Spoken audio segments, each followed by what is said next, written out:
In October 1973, the world woke up to a strange piece of news weighing heavily on its shoulders. There was no war, no major natural disaster. Yet the sounds on the streets, the expressions on people's faces, all murmured that something had gone wrong. Cars had stalled in the middle of the roads, endless lines were forming in front of gas stations, and a single word echoed through the news broadcasts. No one could put a name to the problem yet, but everyone felt an odd sense of unease.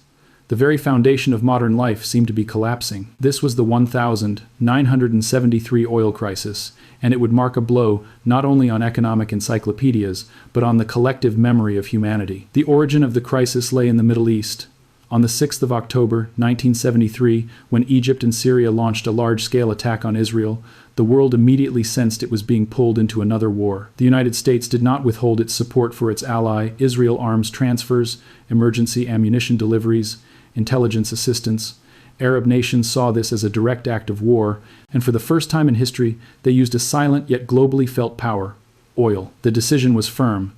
No oil for those who support Israel. The global economy would feel the impact of that declaration down to its bones within mere hours. In 1973, seeing oil as merely an energy source was foolish.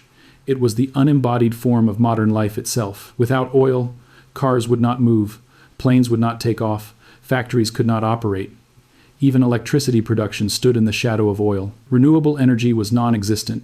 Nuclear plants were scarce, and natural gas capacity was limited. Oil was the backbone of transportation, production, trade, and everyday life. And that backbone was shattered.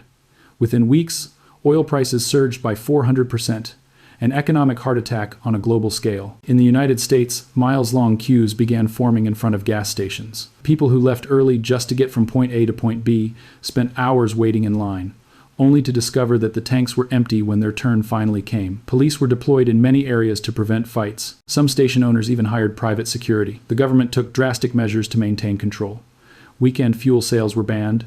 The odd-even license plate system was introduced. Speed limits were forcibly reduced to 55 miles per hour. Public buildings shortened working hours, and schools were closed on certain days. The oil crisis toppled economic structures almost instantly. Factories, unable to find sufficient energy, began shutting down production. Supply chains crumbled, costs soared, and for the first time in history, the world greeted the term stagflation, prices rising while the economy stagnated. An economic situation that traditional theories couldn't explain quickly triggered widespread panic. Airlines canceled flights one by one, trucking companies went bankrupt, the retail sector suffered severe losses, and agricultural output became a memory of the past. This crisis had already pushed many nations nearly 10 years backward. There was only one clear winner of the 1973 crisis: the OPEC nations.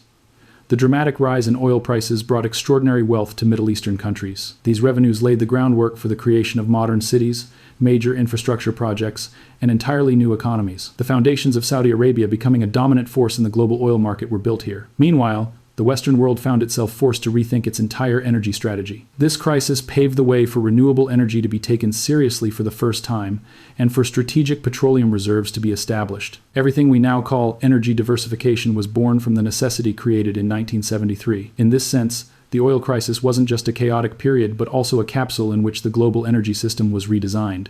Around 6 months after the blow, in March 1974, OPEC lifted the embargo. Completely halting oil exports would have eventually harmed their own economies. The intense diplomatic pressure exerted by the United States and the softening of political tensions in the Middle East played significant roles in this outcome. The oil taps were opened once again, but the world was no longer the same. This process had altered global structures in an irreversible way. The 1973 oil crisis taught humanity something profoundly important. Civilization is far more fragile than we assume. The flow of daily life, the functioning of cities, the growth of economies, the strength of armies, and even technological advancement depended entirely on a single source, a single stream of energy. And when that stream was cut, the entire order of humanity collapsed. This crisis showed us that real power does not always belong to the loudest voices. Sometimes it lies in the hands of those who can simply turn off the valve. It also revealed that dependence on a single source is the greatest vulnerability for nations, companies, and individuals alike. True resilience comes from diversity, alternatives, and preparedness. That is why 1973 was not merely an economic collapse, but a mirror reflecting humanity's own fragility, a turning point that reshaped the future. In 1973, the world fell into darkness. But from that darkness, Humanity learned how to build a more resilient tomorrow. Most people will forget this lesson by tomorrow. The real question is, will you?